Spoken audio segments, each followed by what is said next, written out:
All right, Saagar, what's on your radar? Well, it's always very dangerous to predict the results of something happening in American politics, and it's doubly so the night before the first votes get cast. But I can reasonably tell you that Joe Biden's campaign may very much be on the verge of imminent implosion.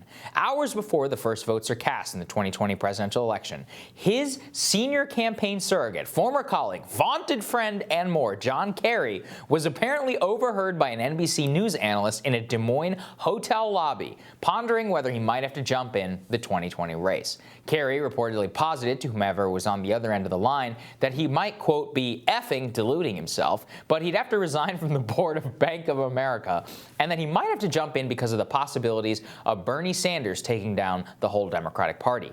When a guy who's supposedly putting it all on the line to campaign for you is floating whether he should run against you hours before the very first votes are cast, I think that you've got a very, very big problem on your hands. It's just one of many signs that have developed of trouble that have developed for Biden over the weekend. Now, the authoritative Des Moines Register poll was abruptly canceled Saturday evening after Buttigieg's team apparently complained that in at least one phone call for the poll, he was not mentioned. But that poll has been seen as a major predictor of success in Iowa, and we're really not going to know anything ahead going in. So from what I can tell, the very last poll that we're going to have is from a progressive group called Data for Progress, which commissioned a poll with civics. Now, that poll has Bernie Sanders at 28%, Warren at 21%, Buttigieg at 15%, and Biden also at 15%. That, of course, is a bit of an outlier. The 538 average heading into Iowa has Biden at second, but that late drop could indicate instead a very different pace for this race. Now, for weeks, we've assumed that Bernie and Biden will battle it out from here forward, that the two will battle in New Hampshire, Nevada, South Carolina for ultimate supremacy on Super Tuesday. But what if he gets fourth? I think if he does, then he's finished. An entire new dynamic begins. Biden currently only has $9 million cash on hand. That is less than every single other one of his major top rivals. He needs a number two win, so to speak, in Iowa in order to raise the cash requisite to fight Sanders in New Hampshire, where he also needs a number two spot so he can continue to remain viable. And if Pete Buttigieg or Warren take the number two spot in Iowa, then things are going to get interesting.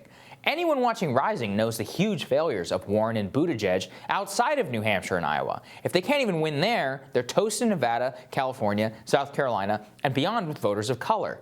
So if Warren, Buttigieg, Biden are all essentially knocked out, then pray tell, who will this race shape up to be between?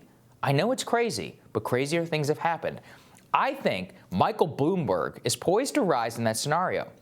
He's got unlimited cash to spend. He's actually rising in the polls, as we've discussed here. His ads are absolutely excellent. He has the DNC bought and paid for, having donated hundreds of thousands of dollars to the group in recent months. And he's exactly somebody that John Kerry types can reconcile themselves with. Maybe we'll play this clip back in 2 weeks and I'm absolutely nuts. But I have a sneaking suspicion that tonight we're going to put ourselves on a path towards one of the most epic matchups in presidential history. It's a literal democratic socialist up against one of the great American oligarchs. And Crystal, I mean, I saw this poll, and there was some speculation about the Des Moines Register poll. I don't want to float, whatever, something that's unconfirmed. But there was a lot of talk amongst political insiders over the weekend that Biden is not sitting pretty in Iowa, and that second place very much could be soft for him and actually soft for Bernie in the other way, in that Bernie could be much stronger, Biden could be much weaker than the initial polls have indicated.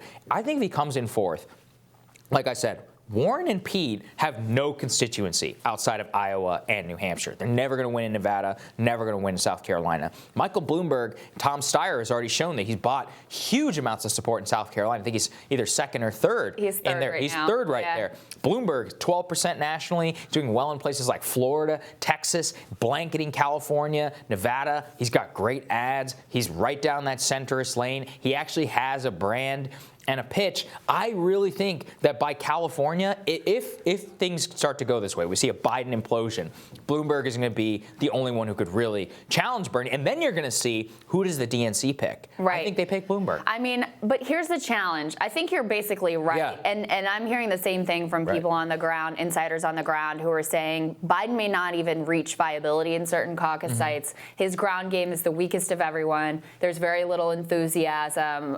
He's out of money. I mean, a lot of things look not Many great of the for fundamentals Biden. there are not good. In a lot of ways, he has more on the line tonight than anyone else. I think that's because if he gets fourth, he's basically done. If he gets first, then he's basically won the nomination. Yes. I mean, I think if he wins Iowa tonight, he's in very, very, very good shape. He'll raise the money that he needs. People will coalesce behind him. All this nervousness about him will go away, et cetera, et cetera. But, you know, Pete and Warren and Bernie, they all have money to hang out. They've got dedicated bases of support. They all have an idea that even if they don't win Iowa, how they could get there.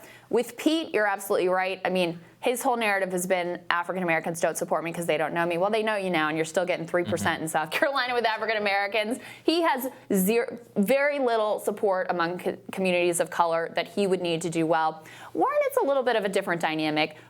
Her coalition is more white, but there hasn't been just such a total antipathy towards her. There's more of an openness towards her in communities of color. So I could see her hanging in there, but I think you're absolutely right. We could see the beginning of the end of the Biden campaign happen before our very eyes tonight, and this is exactly the reason Bloomberg got in the race. This is exactly what he anticipated, that Biden was soft, that he would crumble, that you would need an alternative to Bernie that people could coalesce behind. And so his theory of the case right now, it's looking pretty good. I think that's right, and I foresee there is a very real possibility of a Biden implosion. And with that comes the total new entries of Steyer and Bloomberg, their lasting power, the sheer amount of money, and Bloomberg in particular, with a national name ID. I really am beginning to see a path, so to speak, for him that could make it, like I said, a truly great matchup between him and Bernie. I think the party would go all in for Bloomberg if that's all who stood left in after California. And depending on how that went down, if that is indeed how things played out, they could absolutely destroy the Democratic Party. Oh yeah, absolutely. Well. Next up on Rising, Fox News political reporter Paul Steinhauser describes the latest as Iowa prepares to caucus. That is next.